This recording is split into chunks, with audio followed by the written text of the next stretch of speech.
এটা আইফোন 12 একটি ফোন। এই ফোনটি রাতের বেলা রানিং অবস্থায় রেখে দেওয়ার পর সকালবেলা ঘুম থেকে উঠে দেখে এই ফোনটা সম্পূর্ণ ডেড হয়ে আছে এবং এটা হচ্ছে 12 এই ফোনটির মাদারবোর্ড।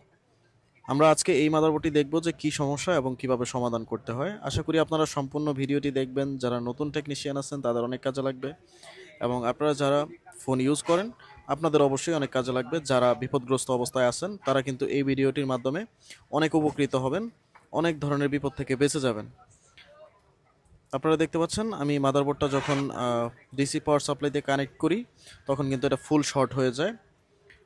আপনারা দেখতে পাচ্ছেন ফুল শর্ট হয়ে যায়। তো এই ফুল শর্টটা আসলে কোথা থেকে সমস্যা এবং কিসের সমস্যা আমরা স্টেপ বাই স্টেপ চেক করব এবং স্টেপ বাই স্টেপ আপনাদের সামনে দেখাবো যে কোথা থেকে সমস্যা এবং কিভাবে সমাধান করতে হয়। সর্বপ্রথম এই মাদারবোর্ডটি আমরা সেপারেট করে নিব, যেহেতু এটা ডাবল পার্টের একটা মাদারবোর্ড এবং স্যান্ডউইচ বোর্ড বলা হয় এই মাদারবোর্ডগুলিকে। এবং এই স্যান্ডউইচ বোর্ডটাকে আমরা সেপারেট করব। সেপারেট করার পর আমরা লোয়ার পার্টে নাকি উপরের পার্টে সমস্যা সেটা আমরা একটু চেক করব এবং চেক করে দেন তারপরে আমরা আমাদের কাজ স্টার্ট করব। তো আমরা দেখতে পাচ্ছেন যে একটা ফ্রি হিটারে আমরা বসালাম এবং বসানোর পরে নির্দিষ্ট একটা টেম্পারেচারের মাধ্যমে নির্দিষ্ট একটা টেম্পারেচার যখন রেডি হয় তখন কিন্তু আমরা মাদারবোর্ডটা এখানে বসাই এবং মোটামুটি 200 টেম্পারেচার হওয়ার পরে মাদারবোর্ড বসানোর পরে তখন আমরা হট এয়ার গানের মাধ্যমে একটু হালকা বাতাস দিয়ে তখন কিন্তু আমরা মাদারবোর্ডটা সেপারেট করে নিতে পারি। এবং আপনারা যারা আইফোনের কাজ করতে চাচ্ছেন বা শিখতে চাচ্ছেন আপনারা চাইলে যোগাযোগ করতে পারেন।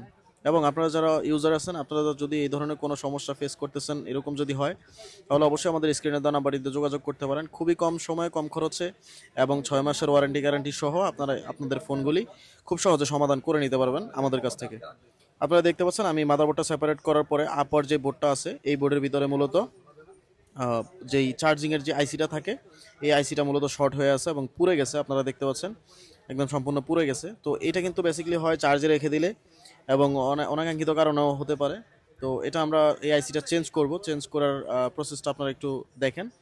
আমি কিন্তু সর্বপ্রথম এটা হালকা একটু টেম্পারেচারে এনে তখন কিন্তু আমি যে ব্লেড আছে এই ব্লেড দিয়ে কিন্তু আমি উপরের যে একটা লেয়ার থাকে আইসির উপরের ব্ল্যাক এই লেয়ারটা আমি তুলে নিচ্ছি। কারণ আমি এই আইসিটা মূলত আয়রন দিয়ে কোনো হিট দিয়ে উঠাবো না এবং শুধুমাত্র আয়রন দিয়ে এই আইসিটা তুলবো। এবং আয়রন দিয়ে তোলার একটা অন্যরকম একটা বেনিফিট আছে, সেটাও আমি আপনাদের সাথে শেয়ার করি। যখন আমি আয়রন দিয়ে এই আইসিটা তুলবো তখন কিন্তু মাদারবোর্ডে হিট খাওয়ার তেমন একটা কোনো সম্ভাবনা নাই এবং যেহেতু সাথে প্রসেসর আছে সেই ক্ষেত্রে প্রসেসর ড্যামেজ হওয়ার কোনো ধরনের সম্ভাবনা থাকবে না।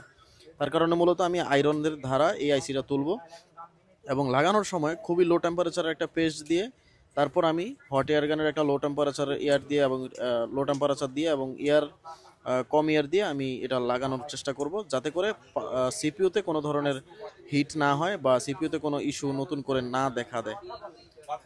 তো দেখতে পাচ্ছেন আমি কিন্তু আয়রন দিয়ে আয়রনের টেম্পারেচারটা একটু বেশি দিলাম এবং এখানে ডিশোল্ডারিং উইক আছে, ডিশোল্ডারিং উইকের সাথে আমি একটু পেস্ট মিলিয়ে নিলাম এবং সেই ক্ষেত্রে এটা অতিরিক্ত হিট হওয়ার ফলে তখন আইসিটা অটোমেটিক্যালি ছেড়ে দেয় এবং খুব সহজেই কিন্তু আমরা আইসিটা তুলে ফেললাম। আপনারা চাইলে এই সেম পদ্ধতি অবলম্বন করতে পারেন এবং এটা কিন্তু সময় অনেক কম লাগে, মোটামুটি রিস্ক ফ্রি।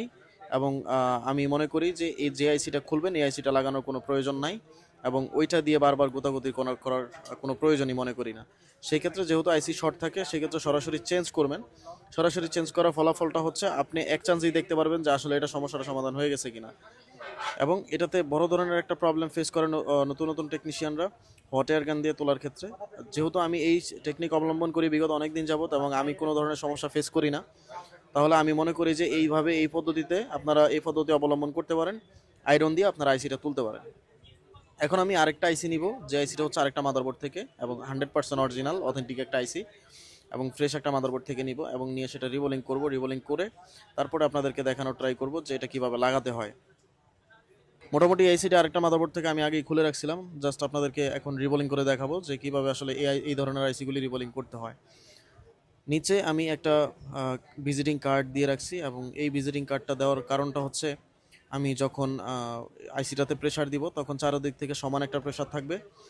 চাপ দিয়ে যখন আমি রিবোলিংটা করব তাতে আইসিটা ভাঙার কোনো সম্ভাবনা থাকে না। অনেক ক্ষেত্রে আমরা দেখি যে টিস্যু দিয়ে যখন আমরা ব্যবহার করি তখন কিছু সাইড উঁচু নিচের কারণে আসলে আইসিটা ভেঙে যায়, এই ধরনের সমস্যা ফেস করতে হয়। তো মোটামুটি কিন্তু আমাদের স্টেনসিল রেডি। এখন আমরা রিবোলিং করব। রিবোলিং করে আপনাদেরকে একদম কমপ্লিট করে লাগিয়ে দেখাবো যে আসলে এটা সমস্যাটা সমাধান হয় কিনা। তো আইসি রিবোলিং করার ক্ষেত্রে আপনারা অবশ্যই যেহেতু আপনি লো টেম্পারেচার দিয়ে করতে হবে, অবশ্যই লো টেম্পারেচারের একটা পেস্ট দিয়ে আপনি এটা রিবোলিং করবেন। কারণটা হচ্ছে আপনি তো এটা আবার লো টেম্পারেচার দিয়ে ইনস্টল করার চেষ্টা করবেন, যেহেতু আইসিটা আপনাদের প্রসেসরটা আমাদের ভালো রাখতে হবে এবং কোনোভাবেই যেন ফোনটা ডেড না হয়। তো সেই দিক থেকে বিবেচনা করে অবশ্যই লো টেম্পারেচার একটা পেস্ট দ্বারা এটা রিবোলিং করবেন। তো আমরা কিন্তু 148 দ্বারা রিবোলিং করেছি। এখন কিন্তু মোটামুটি আইসিটা সম্পূর্ণভাবে রেডি। তো আমরা আইসিটা এখন ইনস্টল করব এবং ইনস্টল করার ক্ষেত্রে আমার হট এয়ার গানের টেম্পারেচার হচ্ছে 300 এবং এয়ার হচ্ছে 60। তো মোটামুটি এই 300 এয়ার 300 টেম্পারেচার এবং হচ্ছে 60 এয়ার দিয়ে কিন্তু এনাফ।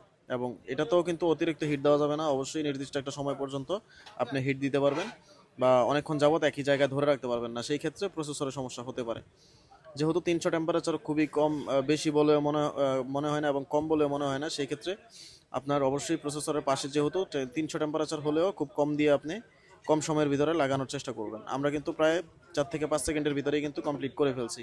তো আমরা যদি 350 দিয়েও লাগাইতাম তাতেও কোনো সমস্যা হতো না, বাট তারপরেও আমরা 300 টেম্পারেচার দিয়ে লাগানোর কারণটা হচ্ছে আমরা কোনো রিস্ক নিতে চাইনি।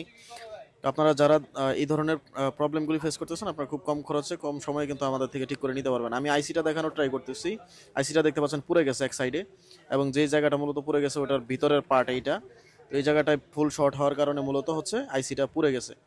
তো এখন আমি দুইটা মাদারবোর্ডে রিবোলিং করে নিয়েছি এবং রিবোলিং করার পরে আমি যেই ফ্রি হিটার থাকে এই ফ্রি হিটারের মাধ্যমে আমি কিন্তু এটা ইনস্টল করব।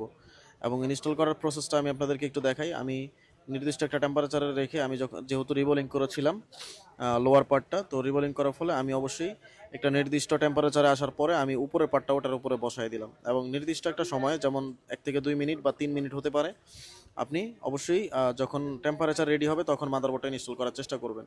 তো আমি কিন্তু টেম্পারেচারটা আগে রেডি করে রেখেছিলাম, বাট টেম্পারেচারটা অনেক বেশি ছিল 200, এই কারণে আমি টেম্পারেচারের যে লাইনটা থাকে এই লাইনটা খুলে ফেলেছিলাম। এখন কিন্তু মোটামুটি আমাদের মাদারবোর্ডটা বসে গেছে, আপনারা দেখতে পাচ্ছেন আমি সাইড থেকে দেখানোর ট্রাই করতেছি। মোটামুটি সব সাইড থেকে কিন্তু 100% ক্লিয়ার। এবং আমি যে টুইজার দিয়ে রাখছি এই টুইজারটা দেওয়ার কারণ হচ্ছে যদি কোনো মাদারবোর্ডের কোনো সাইড যদি আঁকা বাঁকা থাকে সেক্ষেত্রে খুব সুন্দরভাবে এটা বসে যাবে। আমরা কিন্তু সম্পূর্ণ করার পরে আপনাদেরকে দেখাচ্ছি। এখন এখন কিন্তু মোটামুটি ক্যামেরা, ফ্রন্ট, ব্যাক এবং হচ্ছে সেটিংসের যে মডেম ফায়ারমার, মূলত এই মাদারবোর্ডটা রিপেয়ার করা হয়েছিল চায়নায়। তখন চায়না থেকে ওই ব্যক্তি আমার ফোনটা নিয়ে আসে দেশে এবং তার ওয়াইফের জন্য। তো আমাদের কাছে নিয়ে আসছিল কিন্তু ইউটিউবে ভিডিও দেখে। তো মডেম ফায়ারমারটা চলে আসছে, তার মানে লোয়ার পার্ট ঠিকঠাক মতো বসেছে এবং সম্পূর্ণ রেডি আছে। তো এই ধরনের সমস্যাগুলি আসলে অনেকেই কিন্তু অনেক টেকনিশিয়ানরা ফ্রি চার দিয়ে বা এমনি এমনি কাজ করতে গিয়ে কিন্তু বিভিন্ন ধরনের প্রবলেম তৈরি করে। তো তার কারণে আমি বলতে চাই আপনারা অবশ্যই আপনাদের ভালো একটা প্রতিষ্ঠানে নিয়ে যাবেন, কাজে আপনারা যেন নতুন কোনো প্রবলেম ফেস না করতে হয়।